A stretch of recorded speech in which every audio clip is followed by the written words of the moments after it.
Hello everyone, and welcome back to the Nightfall Terrors. I know many of you enjoy using these videos to help you fall asleep, so before you start to drift off, it would be great if you could leave a comment sharing where you're listening from around the world. If you're enjoying the episodes, don't forget to like and subscribe as well. Now, let's get cozy, settle in, and begin. The previous tenant left behind a survival guide. Now I'm not so sure I want to stay here. Yesterday, my boyfriend and I moved into our new flat. We've been together for 5 years, and we finally felt ready to move out of our parents' homes and live on our own. He just turned 24, and I'm 22. His name is Jamie, and I couldn't be happier to share a home with him. We spent 2 months searching for somewhere to live. Buying wasn't an option. Renting was all we could afford.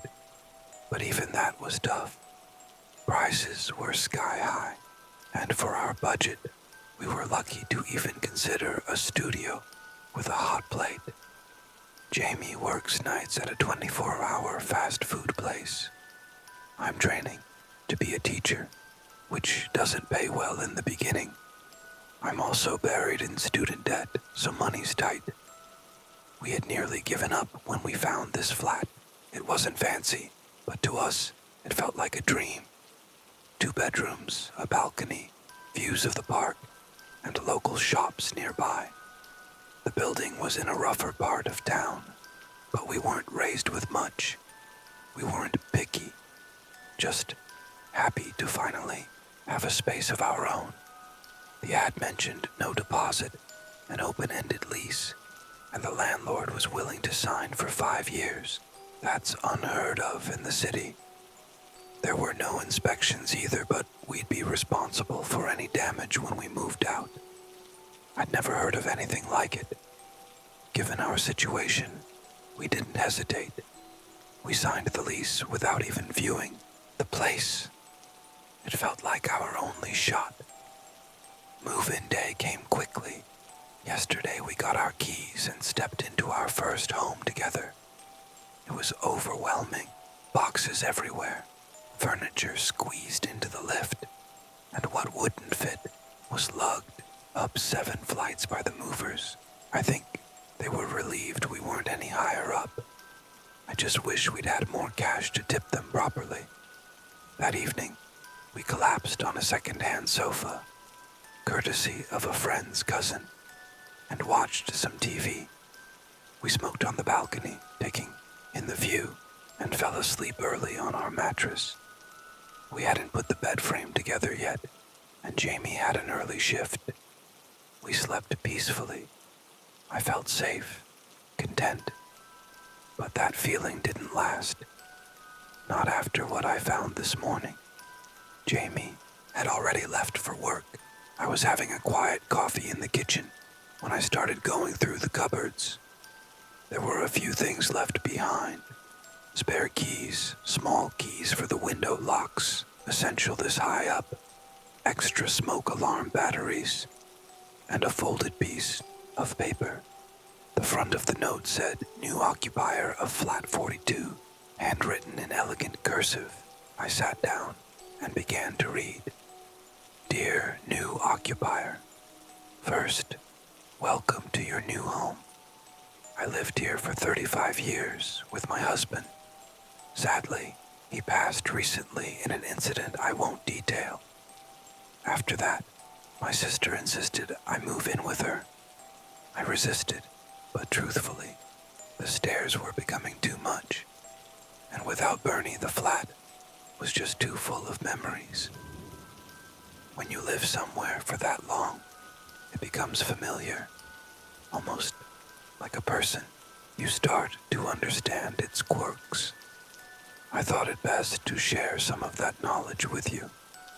This is a good home, truly. I've lived through both wonderful and difficult times here. Leaving is emotional, but if you want to enjoy it and stay safe, there are some rules to follow. The landlord won't contact you, ever. He won't visit or call. but always pay your rent on time. I met him once in 35 years, and that was enough. I never paid late again. For repairs, deal with the rental agent. Do not use the communal lift between 1:11 and 3:33 a.m. This is crucial. It's not a joke.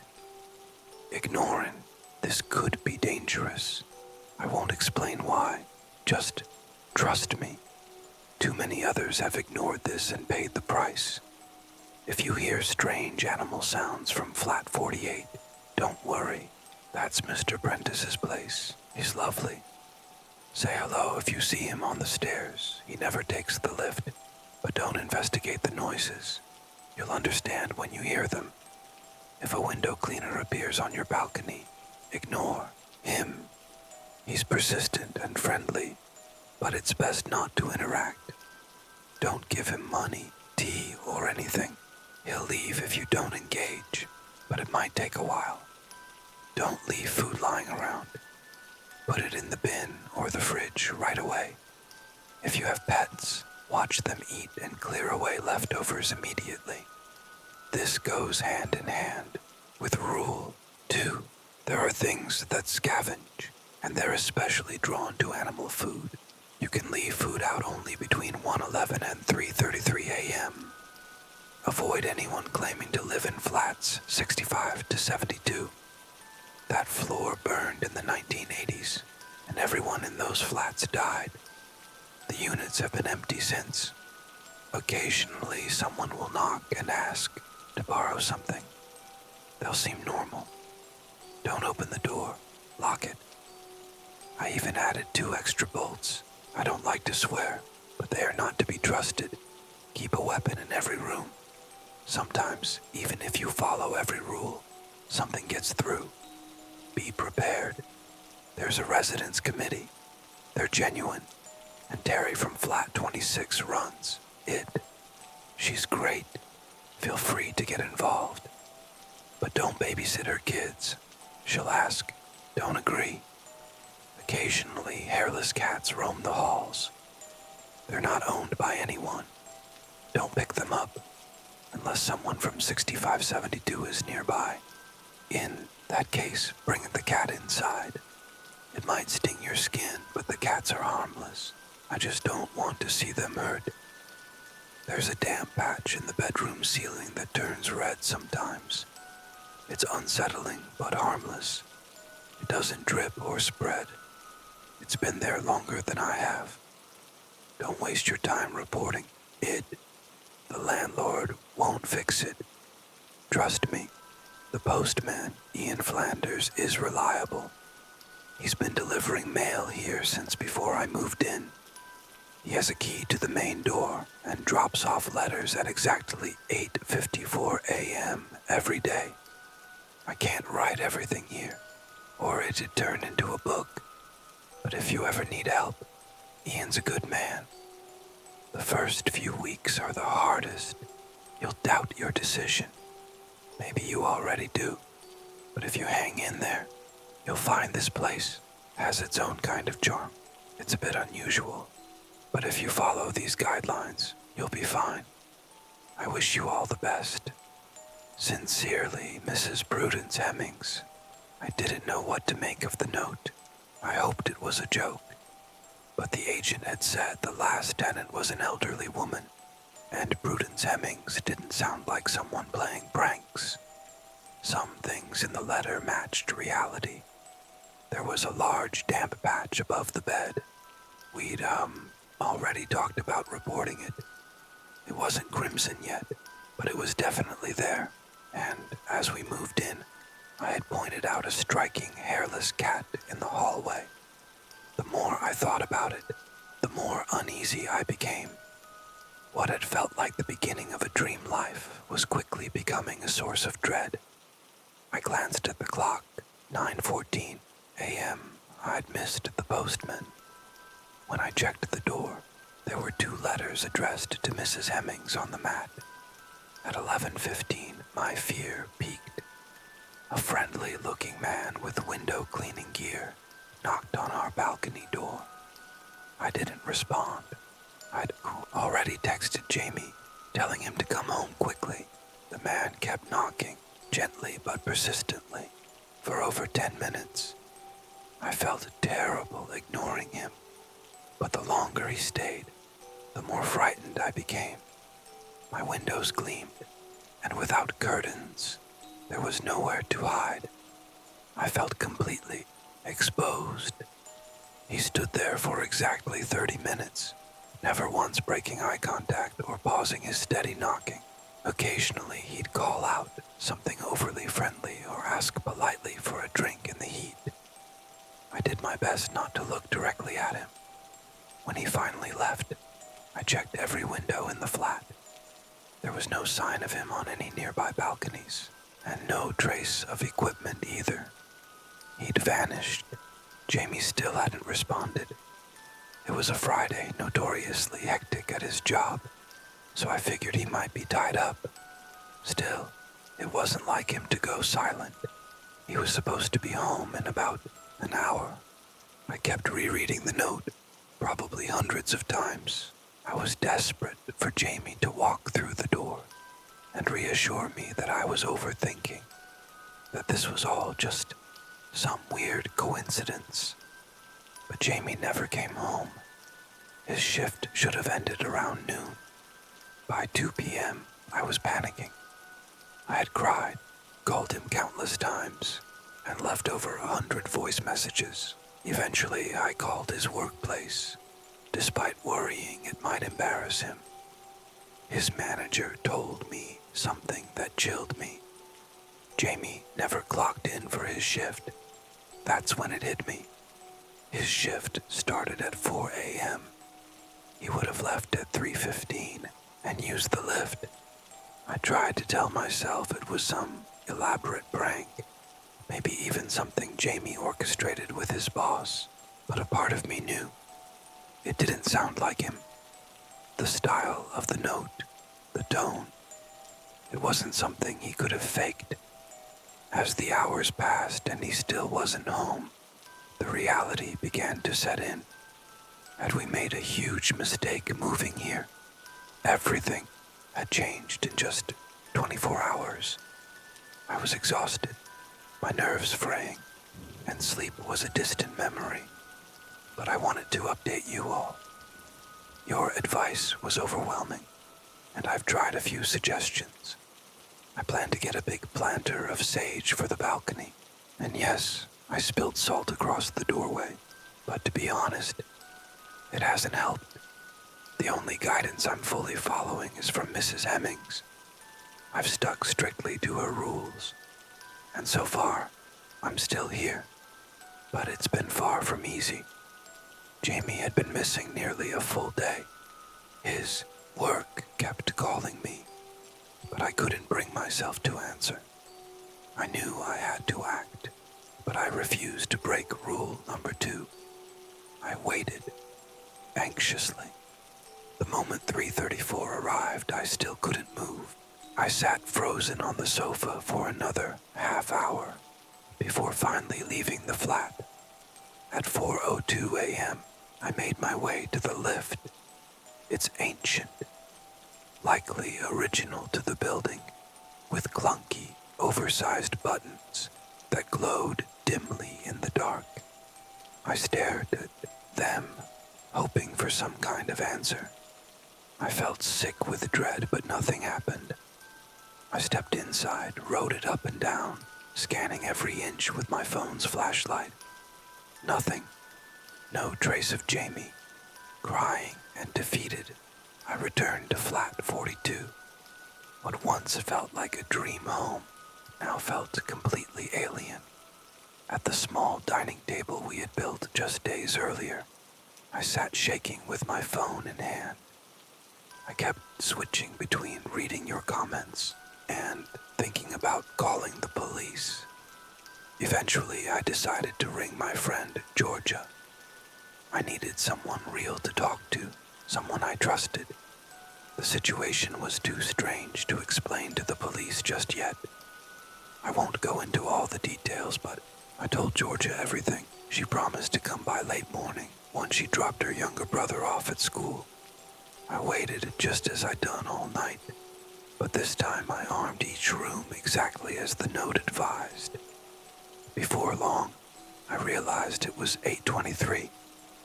I had about half an hour until the postman was due. There was no way I was missing him. I stood by the front door, staring blankly. I was beyond exhausted, running purely on adrenaline and fear. At 8:52, I opened the door. 2 long minutes later, relief washed over me. Postman Ian arrived, right on schedule at 8:54. He looked younger than I expected, with a concerned smile that tried to mask the seriousness in his eyes. He definitely didn't seem old enough to have been delivering post here for decades, but I didn't care. I needed answers. "You must be the new tenant," he said, more like a question than a greeting. I didn't hesitate. "Mrs. Hemmings left me a note. She said you could help. Mind if I come in? We should talk." I let him inside, my hands trembling as I gestured to the sofa. I passed him the note, now crumpled from being read so often. "I'm touched she still trusts me like that. I'll miss her," he said with a small smile after reading it. "Can you help me or not?" I asked, trying to hold it together. "I can, but we'll have to be quick. I've delivered post here for 40 years. I've seen everything Prue wrote about, and more. What do you want to know?" Ian wasn't what I had pictured. I expected someone gentle, grandfatherly, but he wasn't. He spoke with a heavy city accent, wore a thick gold chain, and had jet black dyed hair. He was cocky, but not threatening. If anything, he reminded me of someone who spends time in betting shops. He didn't ask before lighting a cigarette in my living room, and I didn't stop him. Normally, we'd smoke outside, but it didn't seem worth arguing. I grabbed a bowl for the ash and lit one too. "Start with the lift. My boyfriend's missing. He took it at 3:15 yesterday morning. We hadn't seen the note yet. I haven't heard from him since. I need to get him back," I said quickly, as though urgency would change the outcome. Ian's face turned pale, and for the first time, he seemed genuinely sorry. "He's gone, love. I'm sorry. Only one person ever came back after using the lift during those hours, and that was Prue. She saw what happened. The creatures dragged someone apart. She never got over it. Your boyfriend is gone. You have to move on and stick to the rules." I was devastated. "There has to be something I can do," I pleaded. "There are whispers about ways to bring people back, but I've never seen proof. It'd be reckless for me to suggest anything that could get you killed too. This place can be okay, really, but you need to accept it and stay safe. I don't mean to sound cold. It's just that I've seen too many good people disappear." I asked about the creatures. What exactly had Prue seen? Did this happen to everyone who used the lift at those hours? It was awful. I didn't witness it myself. But here's what I was told. Little Lila. She was Prue's granddaughter. A sweet kid. Used to tip me at the door with pocket change. She stayed over at Prue's for the first time that night. Prue thought she could keep her safe from everything in this building. She was wrong. Lila sleepwalked and left the flat around 1:30 a.m. Prue heard something, but by the time she got to the hallway, it was too late. She saw the creatures dragging Lila away, tried to stop them, even managed to kill one, but she couldn't save her. The thought of Jamie suffering the same fate was unbearable. What are they? Have you seen them? No one knows for sure. They seem tied to the building. No one's reported seeing them anywhere else. They appear when food is left out or pets are fed carelessly. They're curious, mostly docile outside those hours, but if they find food, they come back expecting more, and that's when they become dangerous. That's why it's crucial to clean up scraps and avoid the lift at night. Do that, and you'll be all right. They're smaller than people, but vaguely human-shaped. Think massive, hairless rodents, like some terrifying blend of a rat and a toddler. Double rows of sharp teeth, always hungry. When they eat, Ian began, it's violent, crunching and slurping with drool everywhere. Prue said she could hear her granddaughter's bones snap between their jaws. He looked ill just recalling it. When they first appeared in the building, there were hundreds of them. Total chaos. Over 30 apartments lost their residents, but the rest of us fought back. We managed to kill most, leaving only a few of the strongest. Those that remained were too dangerous to eliminate. So, a deal was made. The creatures would be left alone, allowed to exist in the lift area as long as they didn't harm anyone outside it.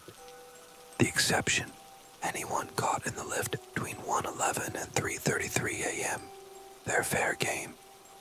That window is when they're most active, and keeping them confined to the lift was the safest solution. People still disappear, but nothing like the initial outbreak. A few creatures were dealt with for breaking the rules, but we haven't had problems outside the lift in years. You're lucky you weren't here then. Everything's fairly calm now. I'm sorry about your boyfriend. I really need to go. My route's already behind. Ian scribbled his number on a scrap of paper. Emergencies only. I don't like unnecessary calls. You can't go, I said, desperate. The note said you'd help me. And I will, he snapped, when I can. I can't bring your boyfriend back and I won't miss my round. We'll speak again. I stood there in disbelief, reeling from the flood of horrifying details and the fragile hope he'd just crushed. I'll call the police, I blurted. You can try, he replied calmly, opening the door. But it'll only agitate the creatures. It won't bring him back. And Mr. Prentice doesn't like it when police show up. If you want any sleep this week, don't. Wait 7 days, report him missing, and start adapting. Or you won't last long. Then he was gone. I opened the door again, hoping to catch him. But the hallway was empty. Was I losing my mind? I wanted to believe none of this was real. But the note was still there. And Jamie still wasn't. Georgia arrived soon after. I immediately asked if she'd seen Ian outside, just to reassure myself he was real. She hadn't. She looked concerned and held me while I cried and explained what Ian had told me. I couldn't tell if she believed me. Even reading the note, she looked doubtful. But she stayed and listened. For hours, she let me cry. I hadn't called anyone else. It seemed irrational, but everything the note warned about had happened. If Ian was to be believed, I had to wait. George has been my best friend for years, braver than I ever was. She's always been there for me. I finally felt safe enough to try sleeping. It was still the early evening, and she watched TV quietly in the living room while I lay down. Despite being exhausted, sleep didn't come easy. I tried picturing Jamie holding me, but it only hurt more. After what felt like hours of staring at a damp spot on the ceiling, I finally dozed off. About 3 hours ago, I woke up, still staring at the same spot. I could hear voices in the other room. I walked in and saw Georgia chatting with a middle-aged woman. They were sipping tea from the mugs Jamie had given me when we moved in. My blood boiled, but it wasn't their fault. I cleared my throat "Oh, Katie," Georgia said. "This is Natalia. She lives upstairs." We started chatting, so I made her tea. "Hope that's okay." I looked at Natalia, dark-haired, sipping from my mug, and nodded. Georgia never had great timing, but I couldn't fault her for trying to cope. Of course. "Hi, Natalia. What flat are you in?" "Flat 71. Lovely to meet you. Your home is beautiful." Her lips curled into a smile that didn't reach her eyes. There was something smug in her tone, as though she knew what her words meant. The rules. That number. I remembered what Prue wrote. If anyone knocks claiming to live in one of those flats and asks to borrow something, shut and lock the door immediately. I'd even installed extra bolts to keep them out. Something felt wrong. I couldn't stop looking at her. Georgia sat next to Natalia, sweating heavily. The heat wave had been bad, but this was more than just the weather. Suddenly, Georgia began to gasp. Natalia's eyes stayed locked on mine. Georgia screamed as her skin blistered, her hair falling out. She was burning without any fire. She scratched at her own face, her skin peeling away in chunks. That sound, someone burning alive without flame. I'll never forget it. I screamed, too, but no one came. I reached for my phone, but the wooden surface it rested on scorched my fingers. The flat was heating up, fast. I had to act. No time to think. I grabbed a large knife I'd left nearby earlier while arming myself. The handle seared my hand, but I didn't care. I charged at Natalia, sweat pouring down my face, and plunged the knife into her throat. She dropped, but didn't bleed. Like a person, her insides were dark, still moving. I knew she wouldn't stay down for long, so I dragged her into the hallway, aiming to lock her out. As we reached the corridor, one of the neighborhood cats stood nearby, hissing. She fixated on it as I dropped her. I snatched the cat, pulled it inside, wincing as its skin burned my arms, and slammed the door shut. Peering through the peephole, I saw her rise. She touched the wound, sealed it with heat, and calmly walked toward the lift, like nothing had happened. My arms burned where the cat had touched them. It ached for an hour. Georgia, though, had been hit hard. She was alive, but barely. I called an ambulance anonymously and left her in the park across the street. She had no phone, no ID. It felt wrong, but if I stayed involved, I'd be blamed. And I couldn't risk losing my chance to help. "Jamie, George is alive. Until I see otherwise, I won't believe Jamie isn't." Now I'm alone again, torn between staying and fleeing. I want to leave, badly, but this was Jamie's and my first home. If he's out there, I want him to come back to this place. And if he's not, I don't know how to leave the last place he ever lived. There's one person I think might be able to help. Tonight I'll dig deeper. Tomorrow morning, I'm going to find Prudence Hemmings. Sleep didn't come easily last night either. I started wondering if this was all in my head. But then I'd glance at that note and remember, it's all real. I spent hours trying to find anything I could about Prudence. If she lived in some grand house, it might have been easier. But people like us, living in high-rises, don't get attention, no matter how strange things become.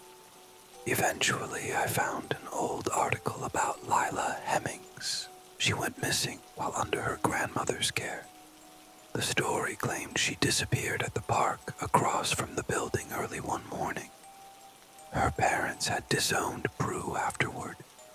Even after all these years, they hadn't forgiven her. No mention of Prue on social media. No connection to the new kids they'd had since. No trace of her anywhere. Searching for the Hemmings family nearby turned out to be a dead end. I clicked it through page after page, hoping for a lead, but everything began to blend together. Eventually, something stood out. An obituary for Bernard Bernie Hemmings, who had fallen from the tower block under unclear circumstances. He'd been diagnosed with dementia a few months prior. I was surprised the incident hadn't received more attention. It had only happened the year before. While the obituary didn't give much in the way of location details, it did list Prudence and her sister Bridget as funeral contacts. It's unsettling what's possible with just a bit of information online. Using those names and numbers, I was able to run a reverse lookup and locate an address for Bridget and her husband, Tony Bishop, where Prudence was apparently living. I finally got a bit of sleep around 4 a.m., though not much. I was back up by 7, too restless to stay in bed. While planning my route, I saw a social media update from one of George's relatives, confirming that she had been identified and was stable. That news eased the tight knot in my chest a little. At 8:50, I opened the door to my flat, hoping to see the postman, Ian. Instead, 4 minutes later, an elderly man shuffled down the hallway. He used a cane and carried a plastic bag with a newspaper and some milk. He smiled and greeted me with a quiet, "Good morning," as he passed. I returned the smile. He reminded me of my grandfather, the type to sneak sweets to grandkids and hush them before the adults noticed. Just a bit further down the hall, he paused, turned, and looked straight at me with a soft, knowing gaze. "No post on Sundays if that's what you were waiting for," he said with a slight smile, then turned to unlock a door. I hadn't seen the number until it closed. 48. That's when I understood what Prudence meant. Mr. Prentice did seem like a kind man. Back in my flat, I sat staring at the open tabs on my laptop. Around 9:15, the knocking started again, this time from the balcony. The window cleaner had returned, but this time, I didn't feel scared, just annoyed. It took effort not to yell at him. His polite knocking, meant to seem innocent, only irritated me further. After 20 minutes of it, I had a pounding headache. I grabbed a bag and left. There was no point putting it off. If I was going to confront the Bishops about Prudence and the strange things happening in that building, I might as well do it now. If the address was outdated, or they weren't the right people, it would be awkward no matter the time. And honestly, I couldn't take that man's eyes anymore. There was something about them, compelling, like they wanted to draw you in. I looked at the lift as I entered the communal hallway. I couldn't bring myself to step inside. Just seeing it made my stomach drop. The idea that Jamie had taken it, likely in his final moments, was unbearable. I opted for the stairs instead.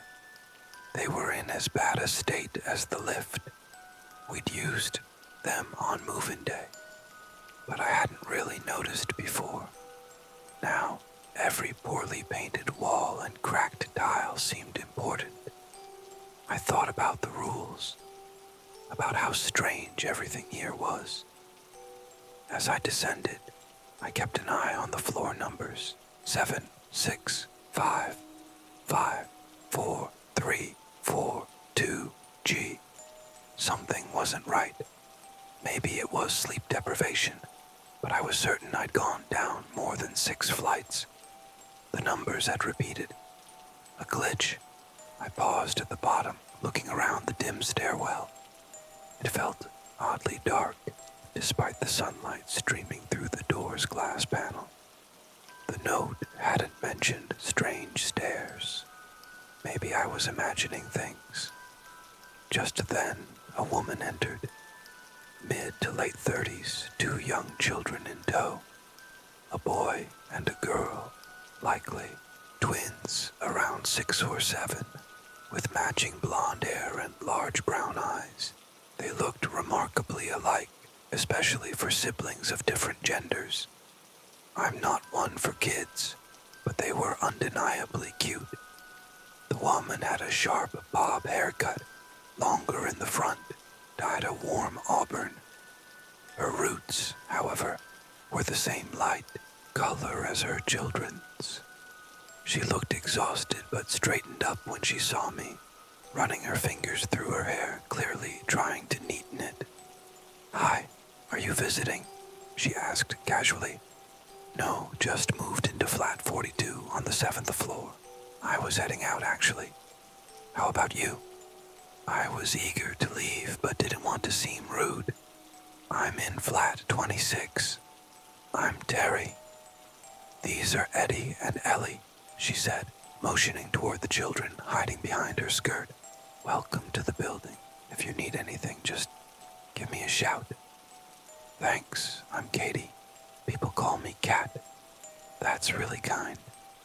Actually, can I ask, what's going on with the stairs?" "Oh, they just skip sometimes," she said. With a shrug, I started to excuse myself. "Well, I really should get going. It was nice to meet you, Terry." As I walked away, I glanced back at the children, still puzzled about the stairs. "Oh, by the way," she called after me, "we have a residence committee. Meetings are every Tuesday, rotating between flats. This week it's at Molly Jefferson's, flat 31. You should come." I left feeling uneasy. Every moment in that building made Prudence's note feel more and more real. Each strange encounter made it harder to hold on to hope that Jamie was alive. The bus stop wasn't far. The ride felt endless, but eventually I arrived in a quiet suburban area. A short walk later, I stood in front of a neat little bungalow, Bridget and Tony Bishop's home. I knocked. The woman who answered looked to be in her 70s, wispy white hair pulled into a bun, with two loose strands framing a face marked by age. Her rose-colored dress hung to her knees and faintly smelled of stale smoke. "Can I help you?" she asked, direct and wary. "My name's Kat. I'm looking for Prudence Hemmings," I replied, my voice slightly unsteady. Her eyes narrowed. "Why?" she asked suspiciously. "Is she here? It's private." She gestured for me to come inside and led me to a sofa. Moments later, a cup of tea appeared. In front of me, she sat in silence for a while, then finally spoke. "I figured you might try to find me. It took a lot of thought before I left that note. In the end, I decided you deserved a warning, something I never got. This was Prudence, not what I'd imagined." She had a tough, no-nonsense demeanor and spoke plainly. Before I could respond, she continued. "Terry called me earlier, told me she met the new tenant. You said you looked shaken, like the note hadn't covered enough. I told her I couldn't fit everything on one page. The stairs didn't seem important. The committee wanted to greet you on moving day, but I thought that was invasive. Honestly, I think the whole committee setup is a bit much. Maybe it was invasive, but we needed some kind of warning. We spent the night there before I saw your note. My boyfriend left for work at 3:15 and took the lift. He didn't know." My voice broke. Her face dropped, and with it, so did my hope for her. "Jamie, I'm so sorry. I really am. I thought the note would get to you in time," she said quietly. staring at the floor, avoiding my eyes as tears streamed down my face. He's gone, isn't he? I didn't want to admit it, but the postman's words, and now your silence, say it all. He mentioned a way to bring someone back. I began, anger and grief rising. He's gone. You can't get him back, not really. What Ian meant isn't what you're thinking. Yes, there's a way to bring someone back from the lift, but they don't come back the same. I learned that the hard way, and once it's done, there's no reversing it. I'm sorry, but sometimes being gone is better. What do you mean? I asked, confused. I said in my note, there are things I won't discuss. This is one of them. If you push, I won't keep talking. Ask what you need to ask, she said, cutting me off. I dropped it. Terry's kids, what's going on with them? They seem normal. They're anything but, she said with a grimace. Terry didn't make it to the hospital. Those twins were the first to be born inside the building. Something changed. Them. They act like regular kids in the daytime, but they never sleep. Ever. Poor Terry hasn't rested in years. And they love to grab birds and rats the cats catch, just to torment them. Drives the cats mad. As she finished speaking, a small, hairless cat emerged from behind an armchair across the room, letting out a soft meow. It rubbed its head against Prue's bare legs, leaving behind scorched marks. She didn't flinch. Instead, she calmly reached down, petted the top of its head, and smiled as it purred. And those? I asked, staring at her badly burned legs. She laughed lightly, then opened a small box and lit a cigarette, tapping the ash into a silver dish in front of her. She held the box out to me, and I accepted one without hesitation. They've always been loyal companions, she said warmly. I couldn't leave the building without bringing a piece of it with me. This little guy's Damon. He's been through a lot. Her eyes never left the cat. But where did they come from? Why are they everywhere? I asked, watching in disbelief as the burns on her skin began to fade. It defied logic, yet when I glanced at my arms, where I'd held the cat the night before, there was no trace of injury, not even a mark. No one knows for sure, she replied. They started showing up after the fire, a couple of years after I moved in. Some say they were pets of the residents who perished, hence no fur, but I don't buy into that.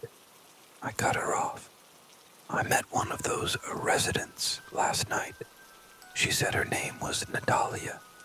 She nearly killed my best friend. You can't seriously think that cryptic note was a proper warning. I snapped. Listen, girl. If I'd made a dramatic fuss about warning you, you'd have thought I was crazy and ignored the rules. You'd be dead by now. Be glad you got anything. I didn't. I had to figure it all out on my own. Your generation is used to everything being handed to you, she said, clearly frustrated. I was angry too, but I had to admit she might be right. A few days ago, I'd have laughed at an elderly woman telling me rat-like creatures might kill my boyfriend in an elevator. I stayed quiet and let her cool off. Eventually, she sighed and continued. I think those cats are the burned residents. They've never done harm and always hiss and flee from the imposters wandering the building. Plus, no way that many cats lived on one floor before the fire. The imposters don't match the deceased, not in name or looks. They just claim to live in their apartments. I've met Natalia. She once gave Bernie a nasty scar. Unpleasant woman. There was CCTV back then. It caught about 15 people entering the building and heading upstairs roughly 30 minutes before the fire. That footage was the only piece of evidence. Cameras in the 80s weren't great, and the flames damaged most of the relevant ones. The intruders were never identified. I believe those people are the ones who now come knocking, asking for sugar. Beyond that, I don't know. Just stay away from them like I told you, and you won't need to know. They despise the cats. I hope your friend pulls through, but knowing what those imposters are capable of, maybe death was kinder. Prue gently stroked Damon again. Her fingers sizzled as they touched his skin. What happened to your husband? I blurted it out before I could stop myself. It was the one subject she'd asked me to avoid in her note, but I needed to know. She glared at me. I said I didn't want to talk about that. She hissed. I just lost the love of my life. I need answers, I pleaded. What happened to Bernie won't bring you peace. You might think any death in that building is tied to the quirks, but not all of them are. At least, not directly. We lived there for 35 years. We knew the rules and how to protect ourselves. It was home. I don't doubt that, Mrs. Hemmings. I'm sorry, I said softly. Bernie had dementia. It started about 6 months before he passed, and got worse fast. He began wandering. It's typical, doctors said. But in our place, it was life-threatening. I can't count how many times I had to drag him away from the lift just in time. He also began forgetting the rules. He let that smug window cleaner in 3 times. Thank God I kept a metal pipe by the balcony. It helped chase him off, but nothing stops him for long. I'm sure you've met him. After all that, Bernie made one small, deadly mistake. He left out a bowl of food for Damon at 10 a.m. I was shopping with Terry and the committee girls. When I got back, I found one of those monsters.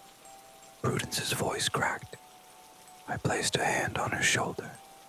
I knew her pain. It was eating him. She whispered. She composed herself and gently removed my hand. I chased it off with the same pipe and pushed Bernie off the balcony. He was heavy, but I didn't want anyone to know what really happened. The sound of its teeth. She shuddered. It reminded me of Lila. I finished unintentionally.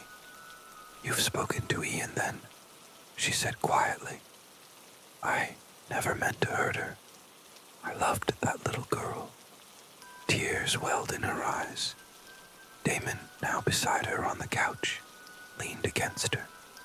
Have you ever thought about bringing her back? I asked, thinking about the vague hints Prue and the postman had dropped. I miss Jamie. I'd do anything. Her face twisted with horror. Of course I have. That's exactly why I'm telling you not to. But I wouldn't drop it. Surely, that's better than losing someone forever, I insisted, regret hitting me the moment I said it. Prudence stood abruptly and motioned for me to follow. She led me to the back garden. At the far end stood a large, well-kept shed, almost like a summer house. Sunlight streamed down, catching spider webs in its corners. She checked both neighboring yards before unlocking the door. We stepped inside. The smell hit immediately, foul and rotting. I looked down and instinctively covered my nose. Blood pooled on the floor. My eyes followed the trail as Prudence locked the door behind us. Past scattered animal bones, I finally saw it. One of the creatures, just like Ian described. It sat in a reinforced metal cage in the corner. Despite the heavy-duty design, The bars showed clear bite marks. Its jaw strength must have been terrifying. It had a rodent-like snout, unsettlingly human eyes, and two distinct rows of jagged teeth. It was small, but terrifying. Prudence opened a dusty cupboard, pulled out a can of dog food, and poured it into a bowl. She pushed the bowl through the feeding hatch, built with a lock to keep the animal out until secured from the outside. I was thankful for that feature. She turned to me, tucking a loose strand of hair behind her ear. Gesturing toward the creature, she said, "Cat, meet my granddaughter, Lila." I stared in disbelief. That thing was Lila. Now I understood. The guilt on Prudence's face was unmistakable. Ian had been right. The creature had wavy ginger hair and unmistakable sadness in its beady eyes. This was the result of bringing her back, and it was the only way I'd ever see Jamie again. A path I knew I couldn't take. Reality slammed into me. Jamie was gone, and he wasn't coming back. "Why did you do this?" I asked, voice trembling. She scowled, shame barely hidden.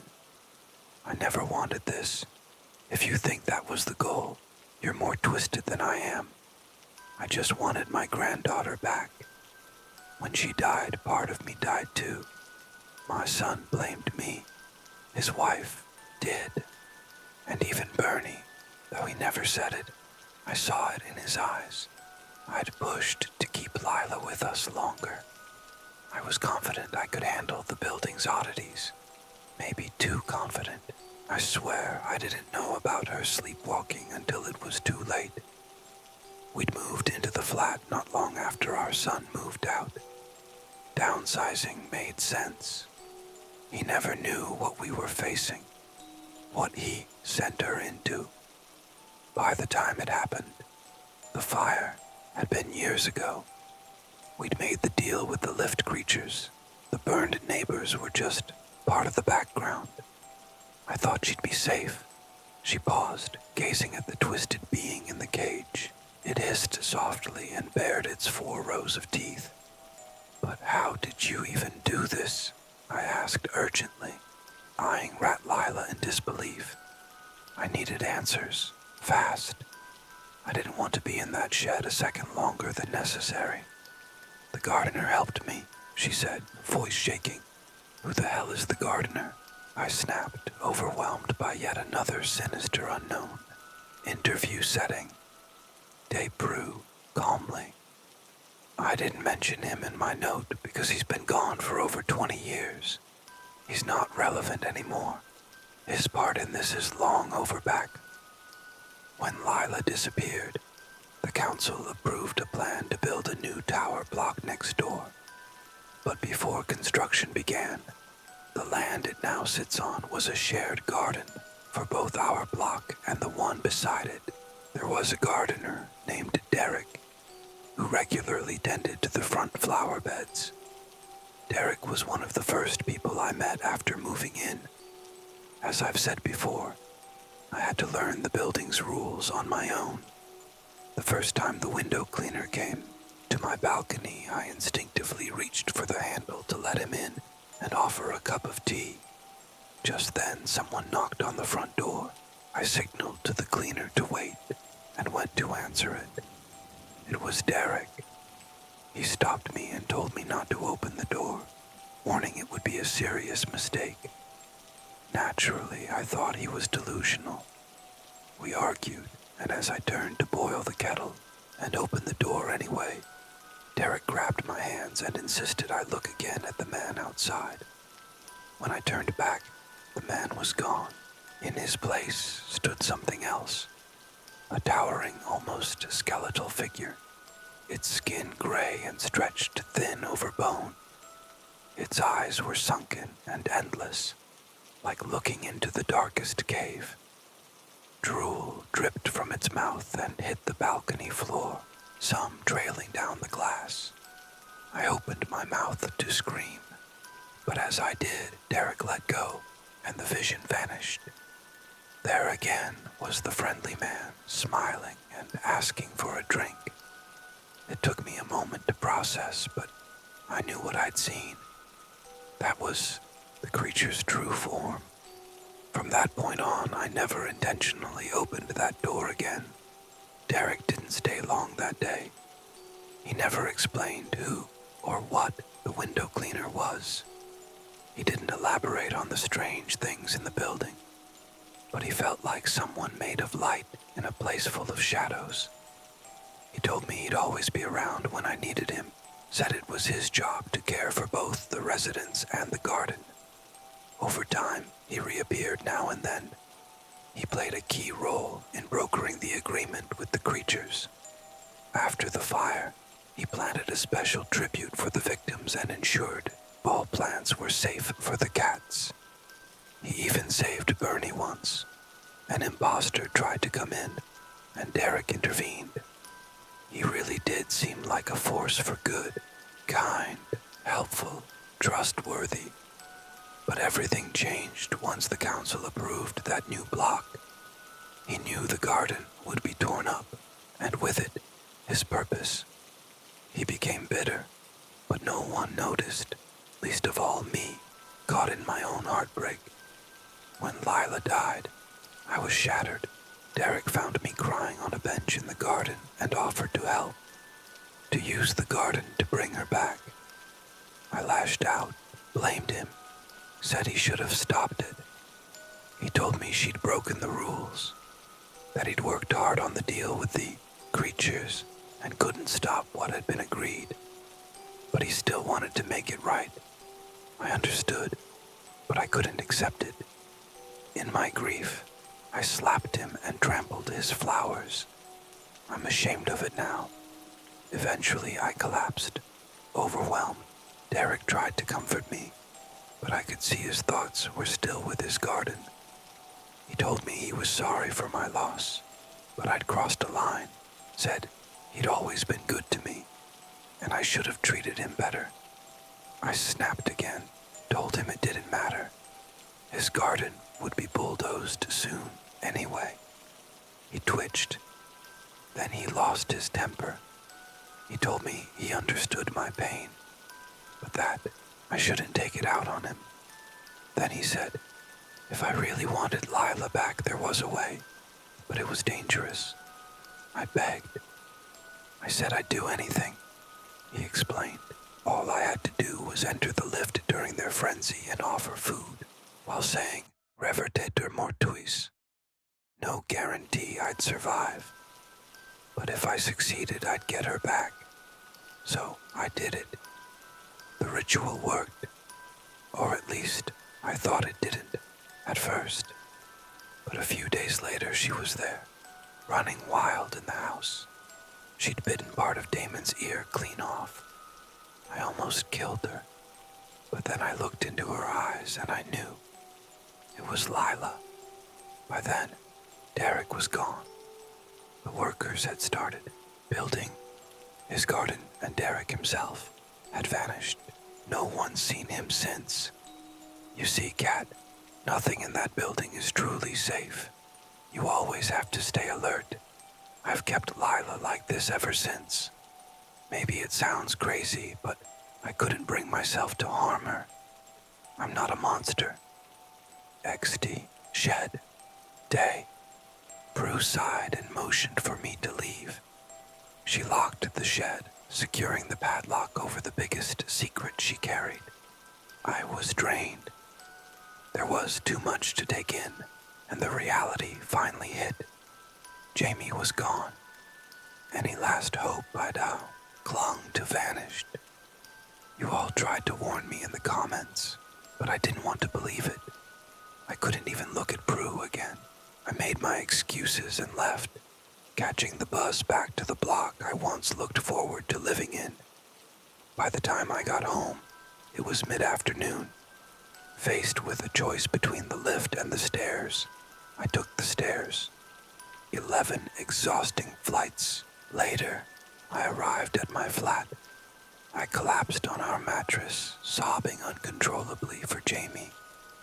My throat burned, my body ached, and eventually, I cried myself to sleep.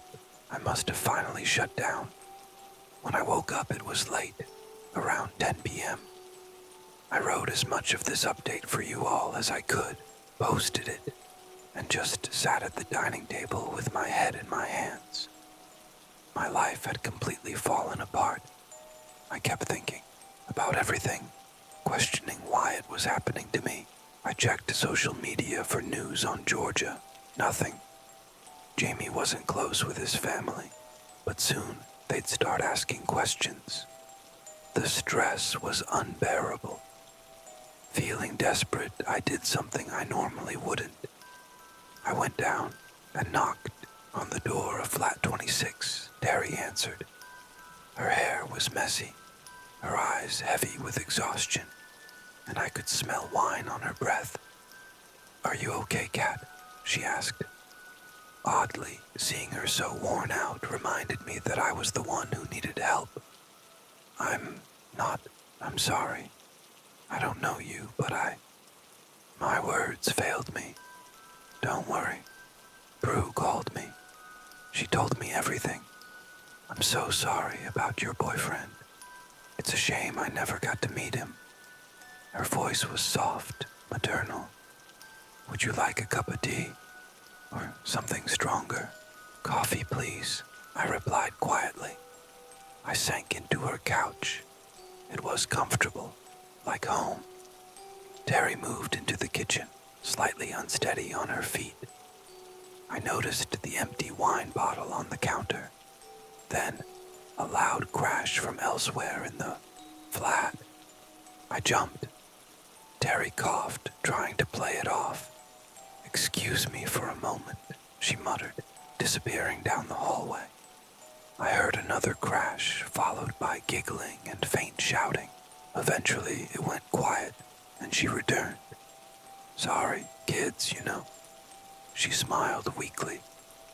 I remembered Eddie and Ellie and guessed this was routine for her. I nodded, not sure what else to say. She made my coffee and placed it in front of me, with 2 biscuits.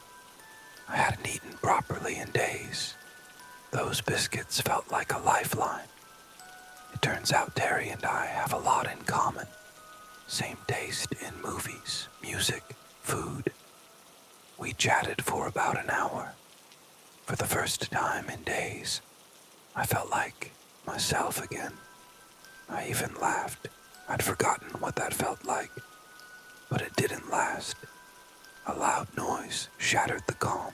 2 small figures bolted into the living room, straight into Terry's arms. It was Eddie and Ellie, in pajamas, just as I remembered them. But something was off. Their warm brown eyes had become dark, empty voids, just like the ones Prue described on the window cleaner. And where their fingernails should have been, there were claws. I didn't even have time to react to their appearance. Terry pulled the kids close and asked what was wrong. They cried into her shoulder. Despite their eerie new forms, they were clearly just scared children. It had already been a long day, but things were far from over. Ellie mumbled into her mom's shoulder in that soft, shaky voice kids use when they're frightened. Mommy, we're sorry. We didn't mean to let them in. We were only playing. Shh, they're coming, Eddie whispered, clearly distressed. Terry's face went pale. Who's coming? What have you done? The children didn't get a chance to explain. Terry looked like she'd seen a ghost. I turned around, and there they were. Around 10 people stood in the living room doorway. They looked completely ordinary. No expressions, no distinct features. Dressed in plain clothes, they could have blended into any crowd. Trying to describe any of them to a sketch artist would be impossible. And yet, one stood out. Natalia.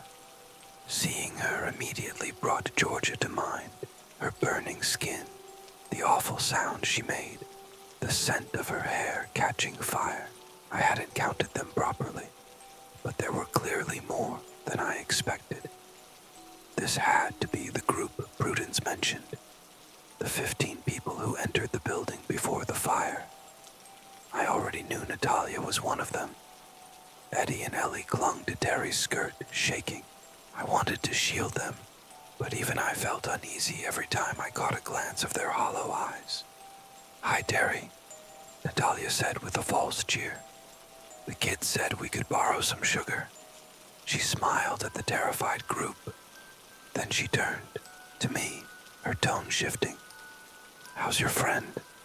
It's a shame we had to cut our visit short. I was enjoying her company." "Don't you dare talk about her," I snapped.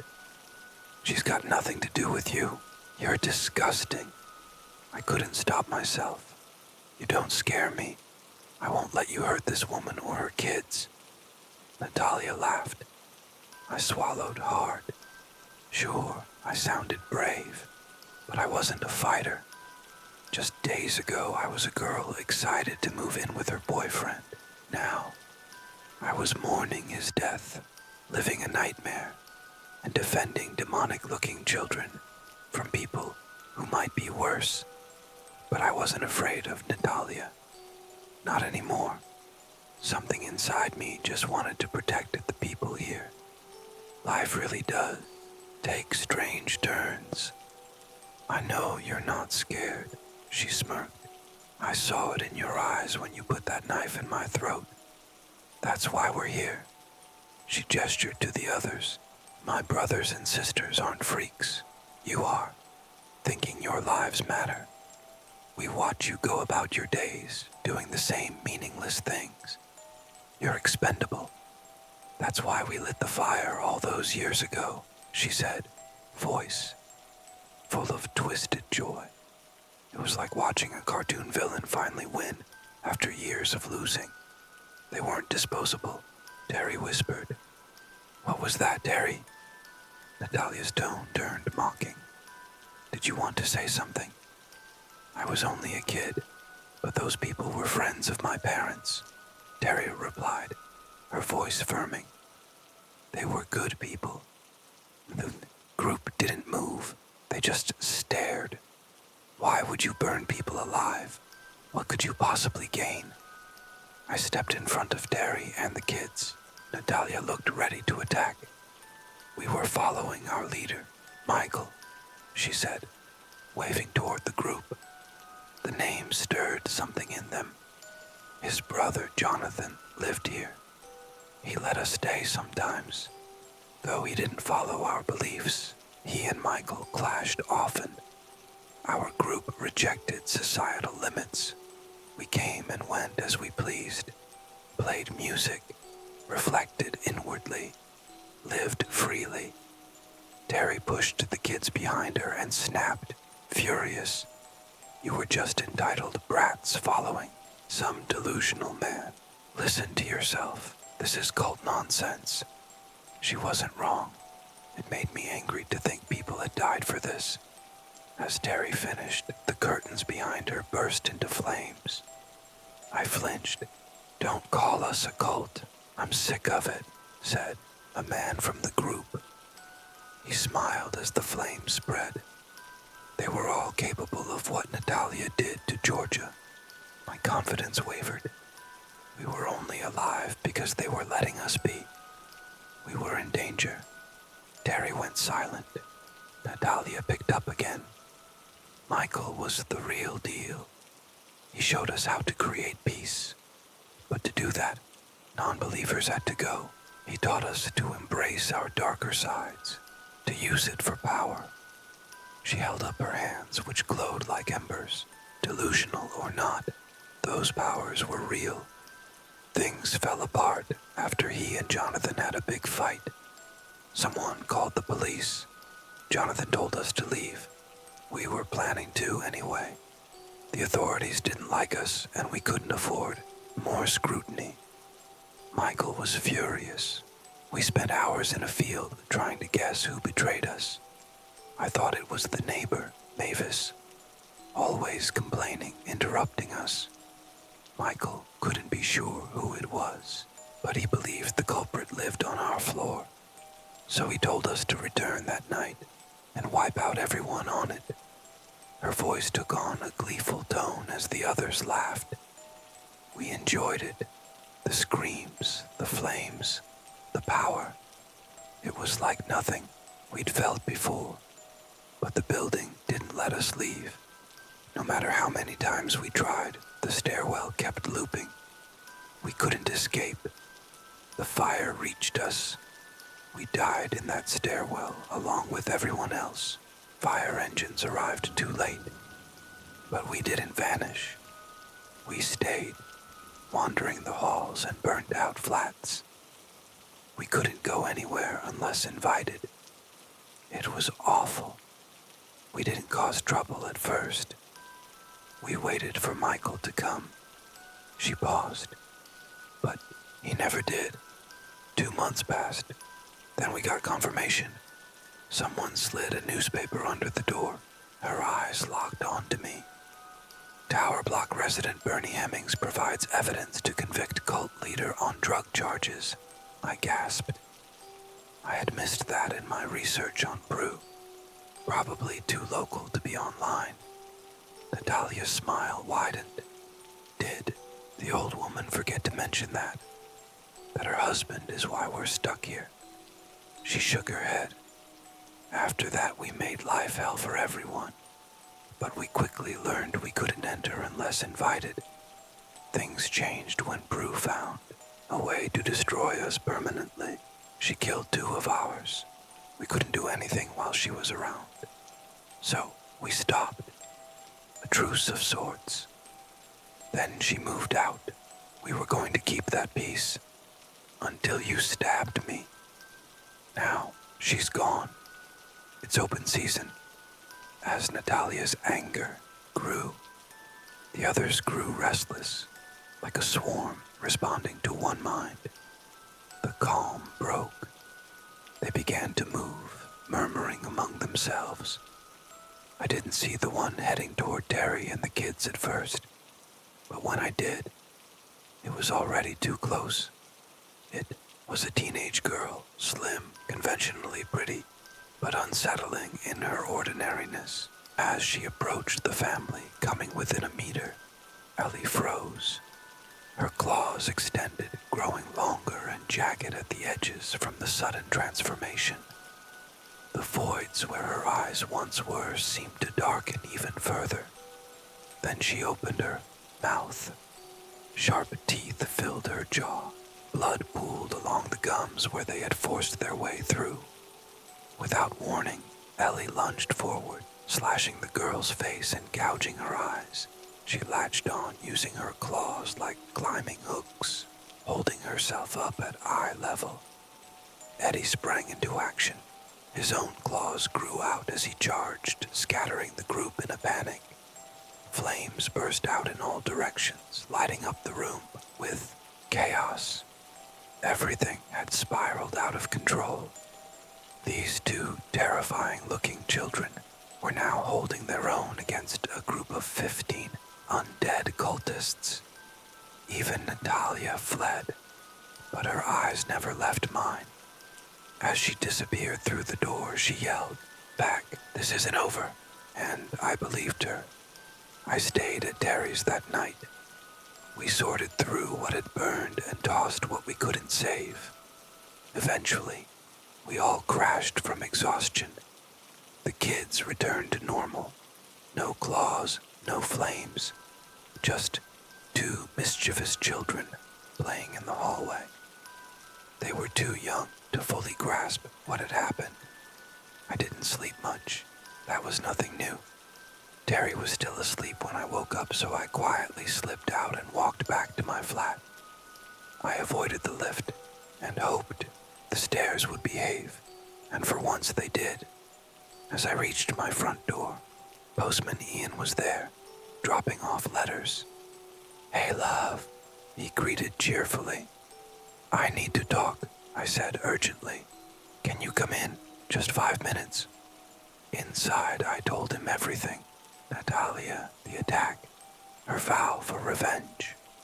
I begged him to tell me how to stop them.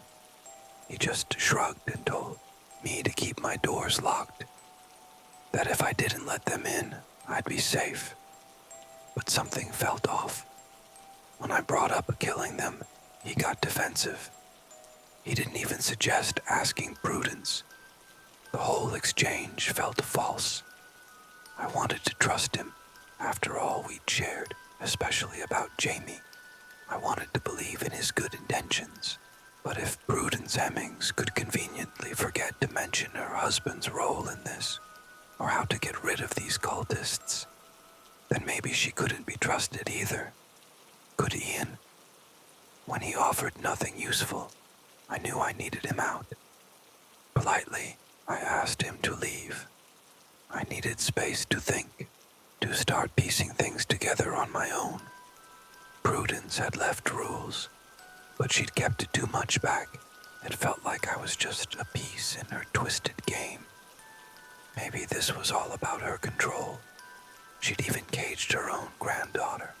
Who knows what else she was capable of? But I wasn't about to give up. Natalia wouldn't win. I decided right then. I needed to attend today's committee meeting and start organizing real resistance. I didn't need Prudence or her vague guidance. With the right support, I could do this myself. This was war now. I spent the morning drinking coffee, trying to stay alert. Once Ian left, the silence made my thoughts louder. I replayed everything. Natalia, the cult, the kids, Jamie, Georgia, Mr. Prentice's strange noises. And then there was the note I'd found when I first moved in, the one that started all this. I reread it over my coffee. My life had completely changed since then. I was alone now, and this building felt like it was turning on me. For a moment, I worried about something normal. Rent. It was tight, but manageable. As a trainee teacher still assigned to a school, I got paid a small amount over summer. With a second job, I could get by. It was almost comforting to think about something so ordinary. But the moment passed. I had work to do. The committee meeting was set for noon in Flat 31. Luckily, I spotted a poster on the notice board by the entrance. Terry hadn't mentioned the time, and things had been too hectic to ask. The flyer promised tea and cakes, which was more than I'd eaten in days. At 11:55, I headed out. The hallway was crowded. More neighbors than I'd ever seen. Mr. Prentice was still making those strange noises, and to my surprise, everyone ignored them as they walked by.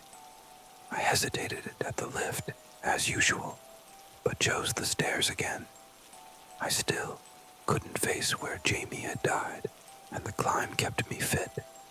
Flat 31 belonged to Molly Thompson and her husband Eric. Molly had perfectly curled blue hair and had made a homemade Battenberg. Other residents had brought baked goods too.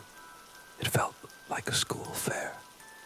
Her flat was pure 1970s charm, filled with china cat ornaments.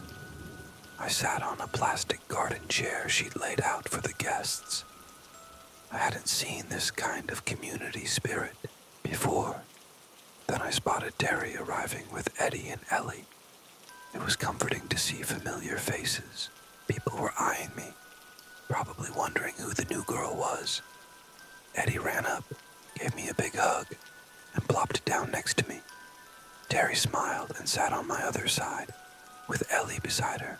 No claws this time, just her big, soft eyes. "I'm glad you came," Terry said, raising her voice over the chatter. "I want you to see the good side of this place. We're not all bad." She laughed nervously, realizing her joke wasn't exactly lighthearted given the situation. "Terry, I need your help," I told her. "We can't let those people come back. We need to protect everyone. This can't go on." "But they don't bother you if you don't invite them in," she replied. "I've spoken to the kids. They understand now. Those people are dangerous." She hesitated, then added, "Though them running away didn't help. The twins think they're invincible now. They've spent the morning saying they're going to destroy the bad guys." She sounded exhausted, but she wasn't wrong. They had run away. Maybe the twins really were powerful. Maybe there was a way to kill these people. I just had to figure out how. Still, looking at those kids, I didn't want to risk it. I could have just asked Prudence, but I didn't trust her. Something about her always felt off. "It's not just about avoiding them," I said. "We can't live like this, always afraid. And yours aren't the only kids in the building. Not every child here can fend off attackers. What happens if another family dies because their kid had a sugar rush at bedtime?" Terry's eyes welled up. She knew I was right. "You're right," she said softly. "Molly's the chairwoman. She can be a bit firm, but you can raise it under any other business." She handed me a printed sheet. "Here, take this." It wasn't much, but it was something. At least the topic could be discussed. I looked at the agenda. For something so official it felt bizarrely surreal. Each item suggested that other floors were just as odd as mine. There were 6 items listed with any other business as the 7th. Welcome and introductions with apologies for absence. Replacing the flickering lights on floor 11. They've been causing strange behavior in pets and elderly residents. Formal letter of concern to the man who never moves from the stairwell on floor 5. Finances, maintenance budgets, and the annual barbecue.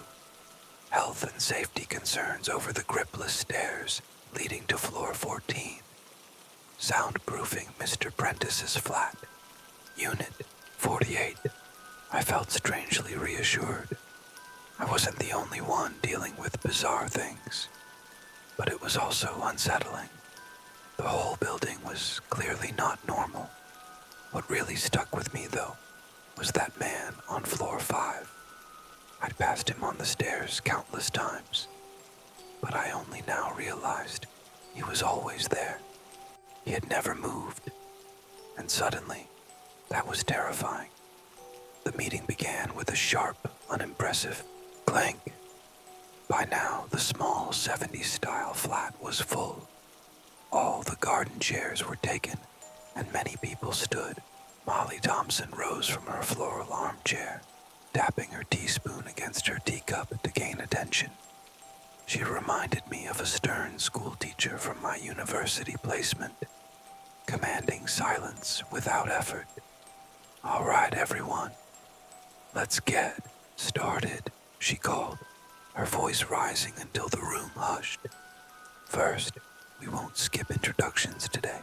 Joe and Steph from Flat 2 have sent their apologies, and as usual, so has Mr. Prentice. We also have a new face among us." She gestured in my direction, not quite making eye contact. She spoke about me rather than to me until she finally addressed me directly. "Please stand up, dear. Introduce yourself. We're happy to have you here." I felt extremely awkward. Anxiety crept in. I never liked crowds, but I stood up anyway. Hi, I'm Kat. I live in flat 42. I moved in with my boyfriend, Jamie, but he was killed in the lift by those strange rat things that live here. The people pretending to be residents in the burnt-out flats keep harassing me, and one seems determined to kill me. Oh, and the window cleaner outside my flat makes me want to gouge my eyes out every time he knocks. Nice to meet you all. The room let out a collective gasp. I sat down, completely mortified. I didn't know what came over me. The normalcy of the meeting clashed with the chaos I'd been living through, and it pushed me over the edge. I sobbed as I sank into my chair, overwhelmed and disappointed in myself for likely ruining any chance of gaining support against Natalia. Terry rubbed my shoulder gently. Molly stepped in to break the tension. Nice to meet you, Catherine. I understand life here can be a bit much. We asked the previous tenant if we could step in when you moved in, but she was firm. In hindsight, we may need to revisit our policies on welcoming newcomers. I'm very sorry about your partner. The lift is a regrettable situation. Her response was measured, almost rehearsed, more like a politician defending a bad decision than someone offering real sympathy. And she called me Catherine. I've always gone by Cat.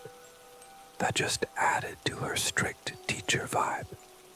Without further introductions, she moved on with the meeting. And as the conversation developed, some intriguing personalities emerged. My favorite was a bold Caribbean woman named Precious St. Fleur. She refused to accept Molly's excuse about the budget being too tight to replace the flickering lights on floor 11. She stood up, lifted her shirt, and showed a nasty bite mark on her stomach, caused by her dog during one of the light incidents. When that didn't sway Molly, she pulled up her pant leg to reveal another bite, this one from her elderly mother. Still, Molly remained unmoved. It took forever to get to any other business. Normally, I might have enjoyed hearing about the strange issues from other floors, but today I was too focused. When Molly asked if there was any other business, she gave the room a quick scan. I stood up. Her eyes locked onto mine. My hands trembled and a cold sweat formed. Yes, Catherine, she asked, in that same patronizing tone. I want to help getting rid of the people pretending to live in the burned flats. I can't be the only one tired of living in fear, I said, keeping my voice steady. We've discussed this before, and it's been removed from the agenda. I know you're new here, but for this problem, we ask that you keep your doors locked and ignore them like the rest of us, she responded curtly. That's not enough. Terry's kids answered the door last night. They're children. It's easy for them to make mistakes. What if it happens again and another child isn't as lucky? One of those imposters badly burned my friend. She's still in hospital. A few people in the room voiced their agreement. Only Prudence has ever managed to deal with them, Molly replied. She never shared how. Don't think we didn't ask. What you're proposing is reckless. You do well to remember your place. You're new. She emphasized new yet again. It was really starting to wear thin. Well, I'm in, Precious called out. With her support, others followed. Soon, there were 6 of us. Myself, Precious, Terry, a quiet woman named Shanti who lived near, me and 2 men from floor 8, Anton and Leo. Leo was loud and enthusiastic. Anton mostly kept to himself. I invited the group back to my flat after Molly closed the meeting. I was nervous about letting anyone in. I studied each face carefully, checking for that unsettlingly average look. I was reasonably confident none of them were imposters. Eddie and Ellie stayed in the bedroom, watching TV. Despite their age, their presence made me feel safer. We spent hours brainstorming ways to lure and eliminate the imposters. Leo had a flair for the dramatic, suggesting everything from trapping them with fire extinguishers to confining them in the lift during cursed hours. I kept expecting a knock at the door, thinking they'd come for us. But they didn't. We had time to plan. The problem was, none of the ideas seemed viable. I told them everything I knew. My talk with Prudence. What happened at Terry's. Precious listened closely before speaking. Derek would have helped us. He was a good man. He used to come over when the lights started flickering and walk my dog in the middle of the night. I've heard about Derek, I replied. Prudence said he vanished when the garden was destroyed. It was awful when he left, Shanti chimed in from the corner. That last woman here treated him terribly. I saw her tear up the garden. She was grieving, yes, but Derek only ever tried to help. He was the reason those lift creatures stopped spreading, she added. My brother was killed by one before the agreement was made. He was only 4. Her story hit me hard. Shanti's eyes were already sad, but now they filled even more. Something I still don't get, I said. If you managed to kill most of them, why make a deal? Why not just finish the job? Precious let out a laugh, and Terry shot her a look. No one's told you the full story, have they? Shanti asked, a tear slipping down her cheek. What do you mean? When Prudence and the others tried to wipe them out, they thought they'd succeeded. They gathered pet food in one flat on the fire-damaged floor. The creatures swarmed and they set the place ablaze. Nothing was left. But, Shanti continued before Leo cut in, then 3 huge rat things literally rose from the ashes. Smarter, faster, and way more dangerous. Shanti rolled her eyes and went on. Prudence didn't defeat them. She helped them evolve. There were only 3, but they were deadly. No reasoning, just ambushes and attacks. More people died than during the first infestation. Terry stared at the floor. Only Derek could calm them. He spoke to them like he did with the garden. No words, just movements and eye contact. He helped form the agreement. She looked at us all. The lift rule, that was their idea of peace. We let them stay, stopped attacking their kind. In return, they stopped killing us, except during that small window of time between 1:11 and 3:33 a.m., when anyone foolish enough to approach the lift was fair game. There are only 2 left now. Prudence killed one of them during the incident with her granddaughter, but instead of weakening them, it only made the remaining 2 stronger, like they absorbed the 3rd. I tried to process all the information, but it was overwhelming. Derek's not coming back. It's been years. This is pointless, Terry finally snapped. Precious chuckled again. Oh, do you know that for sure? You talk to dear old Prue all the time. Maybe you know something we don't. Her tone was sarcastic, but there was a hint of sincerity behind it. It was clear Prudence Hemmings wasn't well liked among the group. I don't talk to her all the time. We just keep in touch. She was always kind to me, Terry replied, trying to defend herself. That's because you're too trusting and easily led. She used you because no one else would talk to her.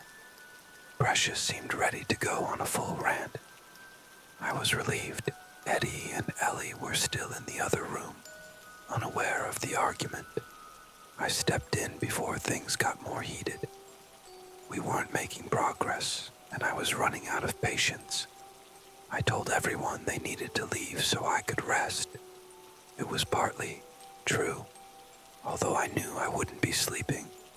I had other plans. They all eventually left, with Terry and the children being the last to go. She gave me a hug and told me to get some proper sleep, offering to chat anytime over tea. It was thoughtful. I felt bad for her. The kids hugged me too. I knew she kept in touch with Prue, but I believed it was innocent. Sitting alone in the flat, I felt discouraged. What I'd hoped would become a strategy session had turned into an argument with no solid ideas for dealing with the imposters. I felt completely isolated. I couldn't trust Prue, Ian, or much of what I'd been told. I wasn't even sure if Prudence had really dealt with the imposters the way people said. So many half-truths had been shared about those creatures. Left with my own thoughts, an idea finally formed, but I needed supplies. I left the building and headed to a 24-hour supermarket to get what I needed. It was a half-hour bus ride each way. Despite the late hour, I stayed focused. The bags were heavy and difficult to carry, but I told myself it would be worth it. I climbed the stairs, making 2 trips, 24 flights in total, to get everything into the flat and organized. Thankfully, I only needed 16 items on the return trip, which fit into a large gym bag and were easier to carry. I passed the man on the 5th floor twice. Now that I'd noticed him, he gave me a strange feeling I couldn't shake. Instead of using the main entrance, I went through the back of the building, walking past the ground floor flats, to a door that opened into a small concrete yard. A narrow strip of grass ran along the edge, next to a bench with a memorial plaque. The bench, like much of the city, was covered in graffiti, and the inscription was unreadable. I began digging. Using my new tools, I turned over the soil and planted the shrubs I'd brought. Gardening wasn't my strength, and the weight of the shrubs had made me resent them a bit. I worked for over an hour. It was dark, and I used my phone torch to see. I was about to give up when I stood to stretch. I laid the shovel down and sat on the bench. Without noticing him arrive, the man was suddenly sitting beside me. He wore a flat cap and a jacket, odd for such a warm night. He smiled at the plants, silent at first. Then he spoke. "I've missed this place. I'm Derek." I froze, stunned that the plan had actually worked. It felt far too simple. Derek had a warm, kind face. Wrinkles around his eyes and cheeks gave him a gentle look. His white hair stuck out from beneath his cap, glowing slightly in the moonlight. "You've made a nice little garden here. I can take care of it if you'd like. I used to look after the last one." He broke the silence again. "I know who you are. We need your help," I managed to say. The exhaustion was hitting me, but his presence was comforting, like getting home after a long day. "What's your name, love?" he asked. "I'm Kat. I live in flat 42 now." His face lit up at the mention of the flat. "So, Prudence is gone?" he asked. "She's gone, but everything here is falling apart. So much is happening and people are suffering." We talked for what felt like hours, sitting in the moonlight. He told me he always saw the building as part of the garden, something he tended, with the residents as much a part of it as the plants. I shared everything that had happened since I moved in. When I spoke about Jamie, I broke down. Derek held me while I cried, and for the first time since getting Prudence's note, I felt safe again. I explained the trouble with Natalia and the imposters. He was especially saddened to hear how they'd used Eddie and Ellie to gain access. He didn't know them, but remembered Terry as a child. He was pleased to hear she'd grown into a kind adult. When I said Prudence was the only one who knew how to stop the imposters, Derek gave me a skeptical look that gave me hope. He barely spoke while I talked, but when I finished, he stood and asked me to follow him. I was confused, but I obeyed.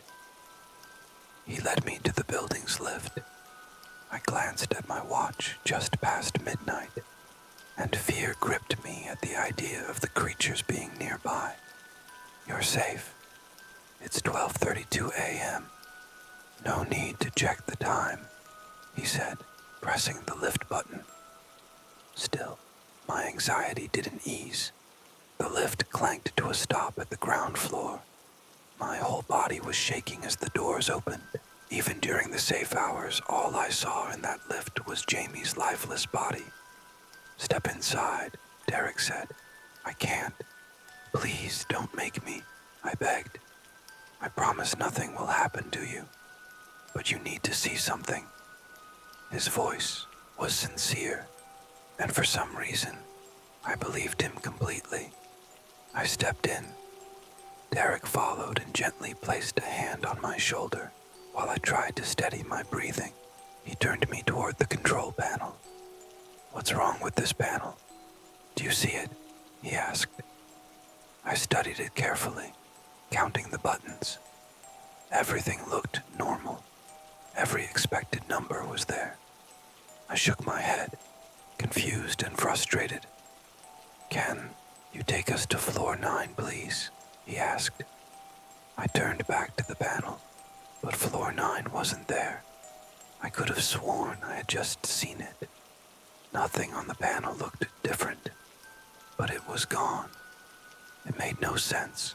Derek saw my confusion. He led me out of the lift and sat me down on the stairs. "This building is alive in a way. It can close off parts of itself and open up others that shouldn't exist. When those people burned the entire floor, I was devastated. There were good people in those flats, both ordinary and less so. But the ones who did it were truly cruel. Whole families were killed. It was tragic. I felt responsible. I usually know when some of our more difficult residents are about to act. I try to help, but these people had nothing to do with this place. I couldn't see them coming. I couldn't stop them. One of the hairless cats joined us, sitting between us. Derek stroked it gently, and it settled on his lap. His fingers didn't burn. When the fire started, the building protected itself. It sealed the entire floor to contain the fire and trap the perpetrators. It didn't unseal until they were dead. But a week later they returned, knocking on doors, asking for sugar. Some residents let them in. The aftermath was awful. So many had died that I had to use their remains to maintain the garden. Everyone was terrified. I still couldn't see them or predict them, so I took Prudence, who at the time seemed reasonable, to the burned floor. But floor 9 had already been sealed again. No button. The stairs skipped over it. No one noticed. This building is truly remarkable.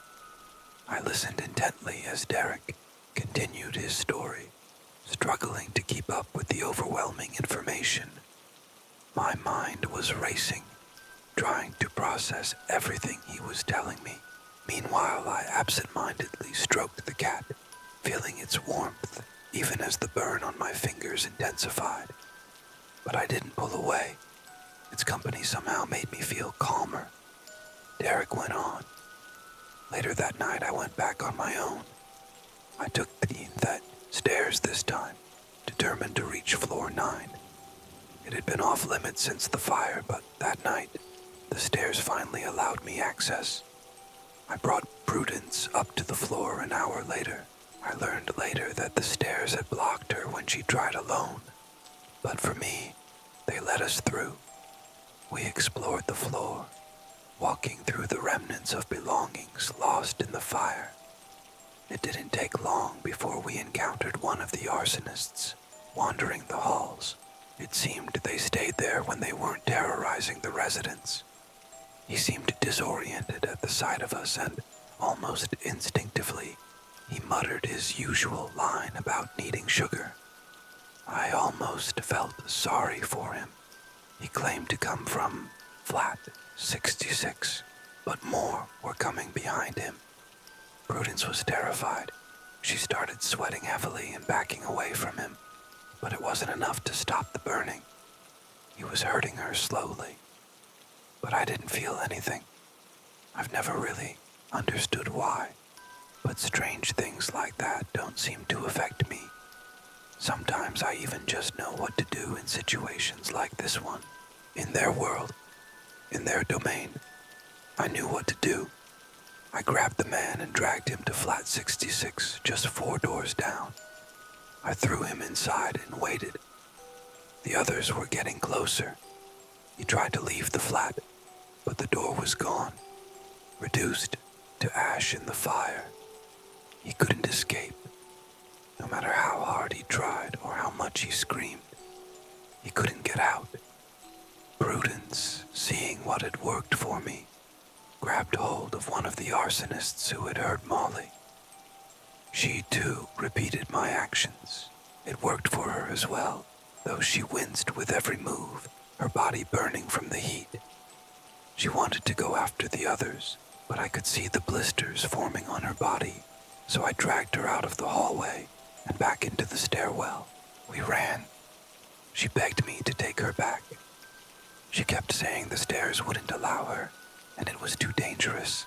It seemed that the residents were finally learning not to let them in, as there hadn't been any casualties since we trapped the first 2. But it was about that time that I learned the council planned to build over my garden. It shook me, and I couldn't focus. I made a mistake after that. A few months later, I let Prudence and Molly take the creatures from the lift to floor 9. It's one of my biggest regrets. I should never have let them go up there. But Prudence didn't give me a chance to reason with her. She just burned them all. After that, I became distrustful of everyone. I went away for a while, and by then, the arsonists had stayed behind. Now, they're threatening you. Tomorrow, I'll fix the mess I left. I'm so sorry it affected you so badly, and I'd love to meet these twins you've mentioned. They sound incredibly brave. They are, I interrupted, and I want to be there tomorrow. I want to lock Natalia away for good. He immediately cut me off. I can't allow that. You'll be attacked. I didn't argue, but deep down I knew I would be there, no matter what. I lay awake that night, my mind racing with thoughts. I wondered where Derek slept, and if he even needed to. The next morning I left my flat early. As I passed the man on floor 5, I continued up the stairs to floor 8, where I waited. I tested the lift a few times, just as I'd suspected.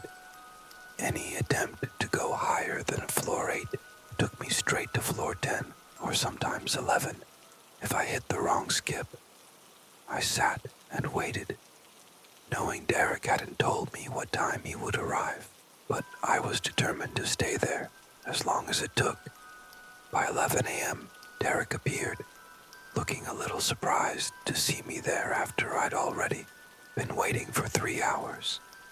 His face was still kind, though his expression was one of mild annoyance. Can't stop you, can I?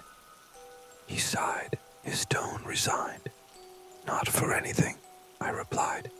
You have to promise to stay back. If your girl approaches you, do what you need to do.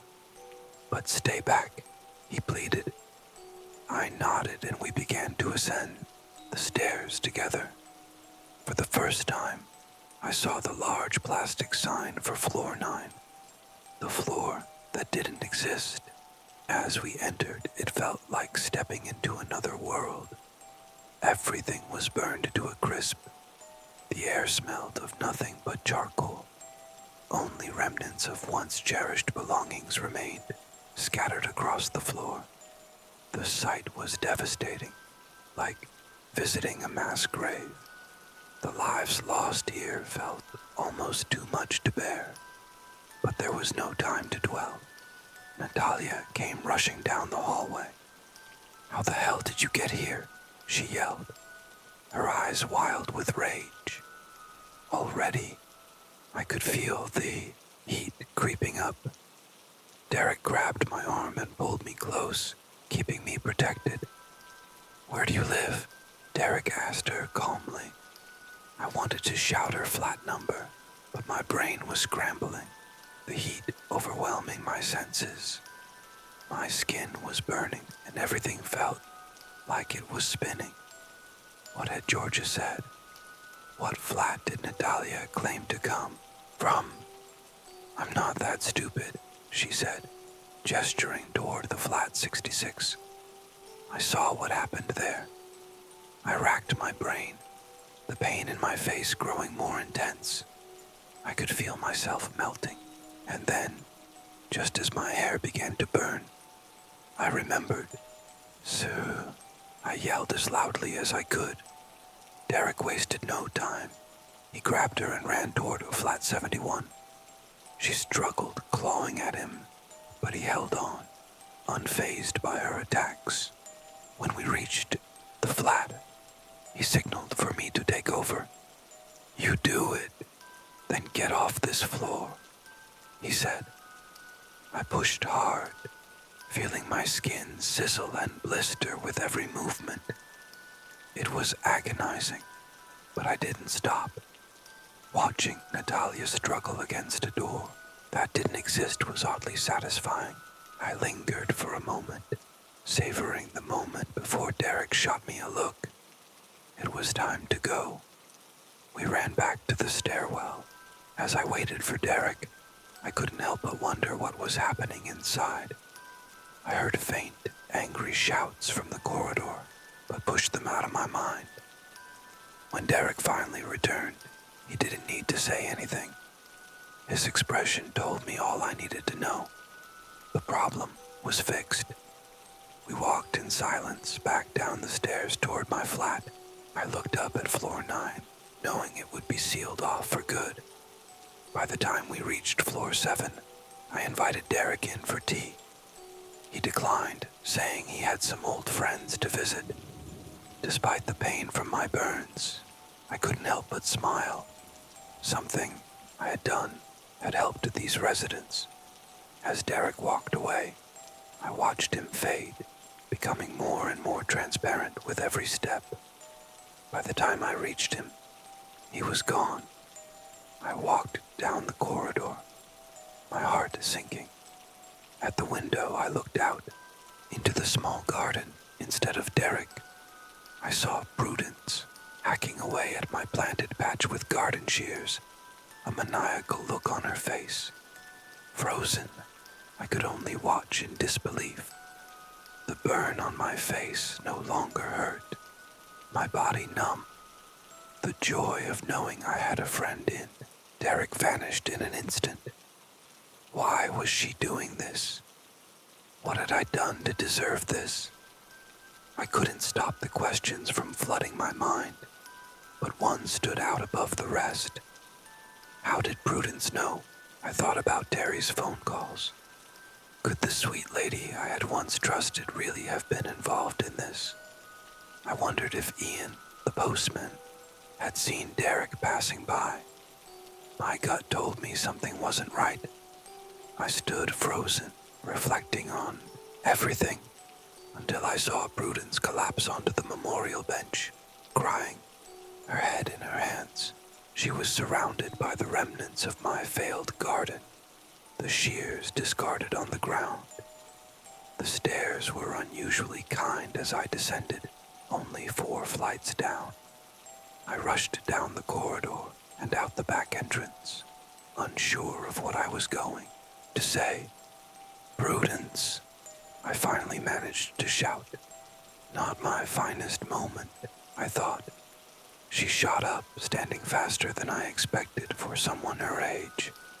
You evil, foolish little girl. Do you even understand what you've done?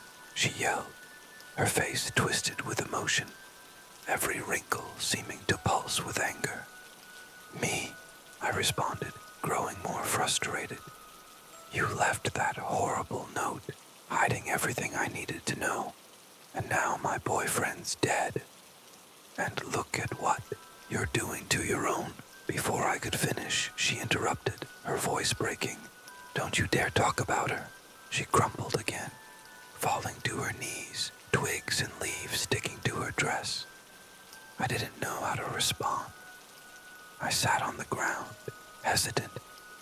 It was probably a bad idea, especially since I knew I couldn't trust her.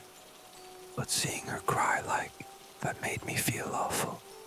"How did you know about the garden?" I asked softly, trying a more calm approach. She handed me a crumpled piece of paper, her eyes not meeting mine as she stared at the floor. "Dear Prudence, I couldn't live with what I'd done. I shouldn't have told you about it. The last two won't grow stronger. She was never meant to be theirs, but I have to end her suffering. I'm sorry. Derek." The words hit me hard. I knew what Derek had done. Lila, or whatever remained of her, was gone for good. The only ones left were Jamie's killers. That's how Derek had spent the few hours while I slept. "This is all your fault," she sniffled, her voice thick with emotion. "My entire family is gone because of you." The accusation stung. I shook, trying to speak, but I've always hated confrontation. I could feel myself starting to glitch. "How can you say that? I saw her. She was trapped in a tiny cage, eating dog food and small animals.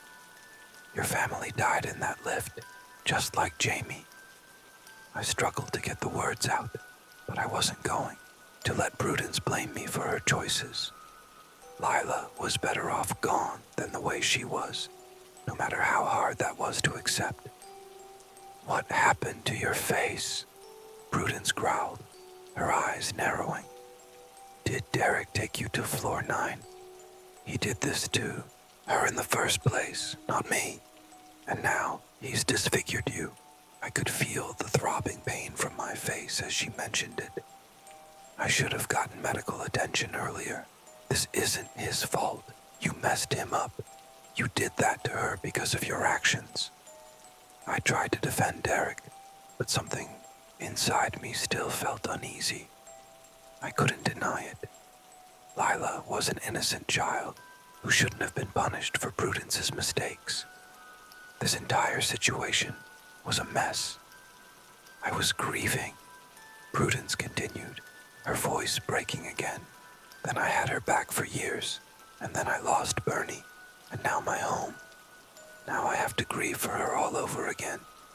She sobbed, softer now. I glanced around at the chaos she had caused, and at the building where Derek had died, disbelief washing over me that she could still be so selfish. "Let me tell you about Lila," Prudence said, her voice lowering. "She was a beautiful little girl. I had 2 older children, but I hadn't spoken to them in years.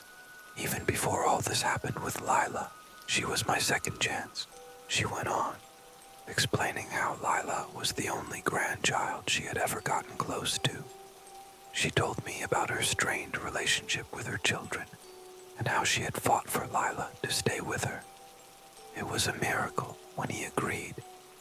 I was more shocked he convinced his wife to let her stay. But when they refused to speak to me, I thought I'd lost everything. And that's when Derek gave me a solution," Prudence continued, describing how Derek had warned her about what Lila would become, but how she had ignored the warning, desperate for another chance with her granddaughter. She paused for a moment, tears brimming in her eyes. "When Derek disappeared, I thought I was safe. I thought I could spend the rest of my life with her." Her voice faltered. I could see she was lost in her memories, clinging to the past. But it was all so wrong. But she didn't live. She wasn't truly living. "How could you do that to your own flesh and blood?" I asked, my voice steady. "You have no idea," Prudence snapped. "This place makes you do irrational things. She had a life. She had me. That's all she needed." The more she spoke, the more detached from reality she seemed. I kept trying to argue, but her rationality was breaking down. Her attachment to this twisted version of Lila was clear. We went back and forth for what felt like an eternity, but nothing was getting through. Prudence was becoming more agitated, her rage growing. She stepped closer, her frail appearance now seemingly menacing. I took a few steps back, putting some distance between us. Out of the corner of my eye, I noticed a few neighbors watching the scene unfold from their windows. Eddie and Ellie waved frantically from their bedroom. They kept pointing at me. Then I heard it, the unmistakable sound of garden shears scraping across the ground.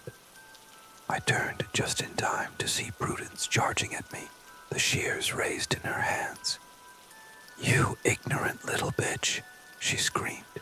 "You don't deserve my home. You killed her." The twins were still pointing at me, trying to warn me. I should have paid more attention.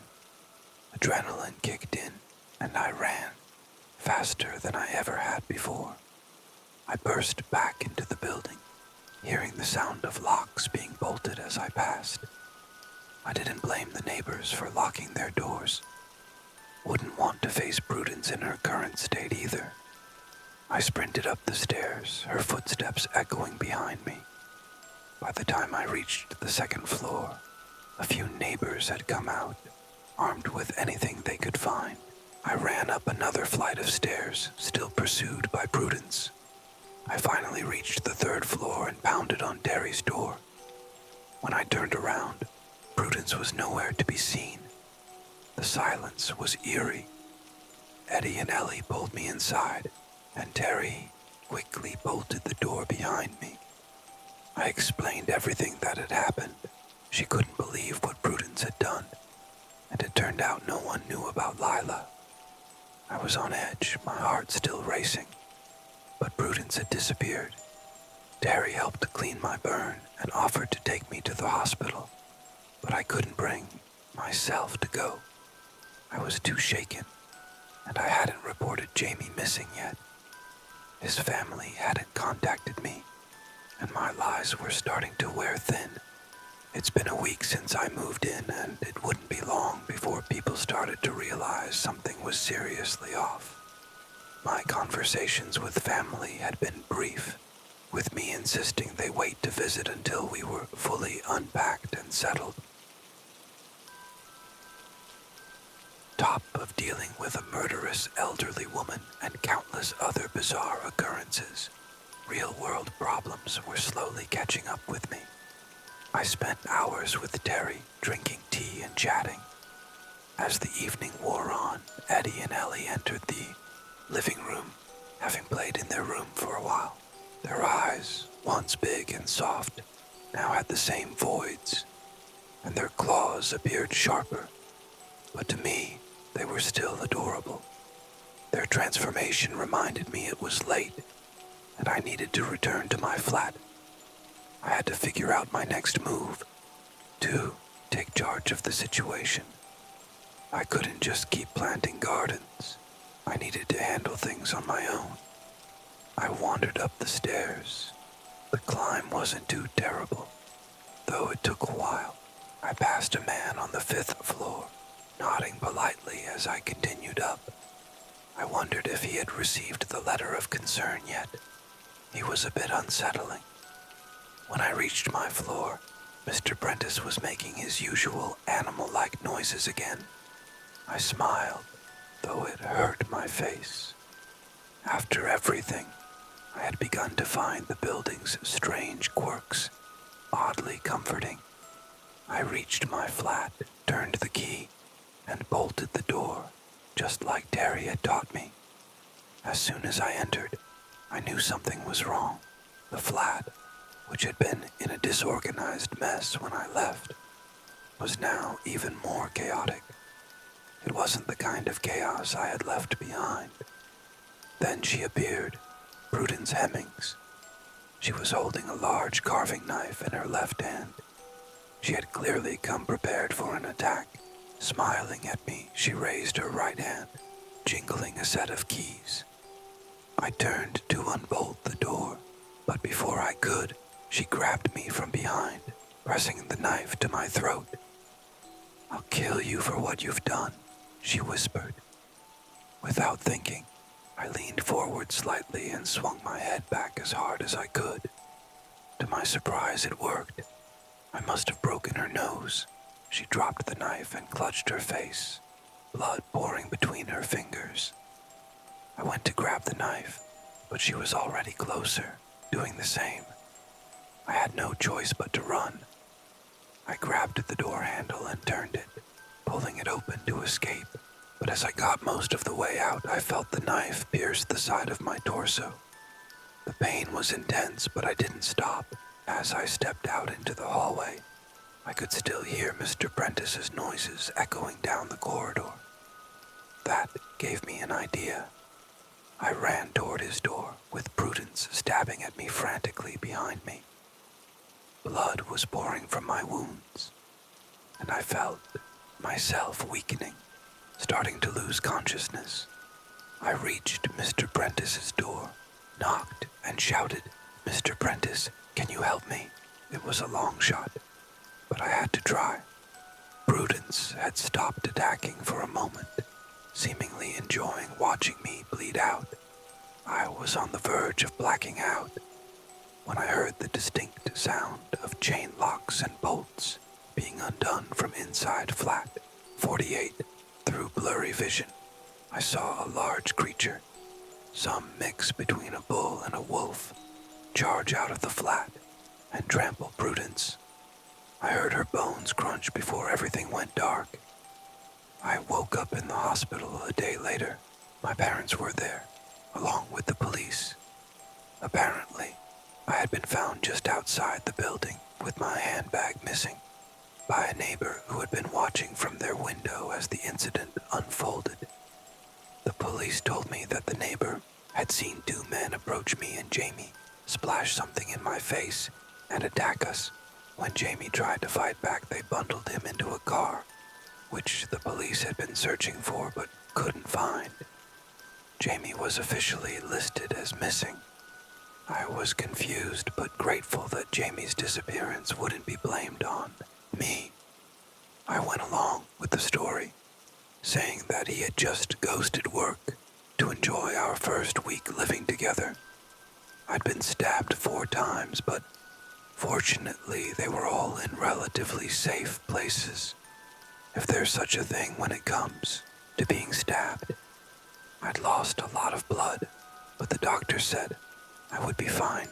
They assumed the burns on my face were caused by chemicals during the mugging, too.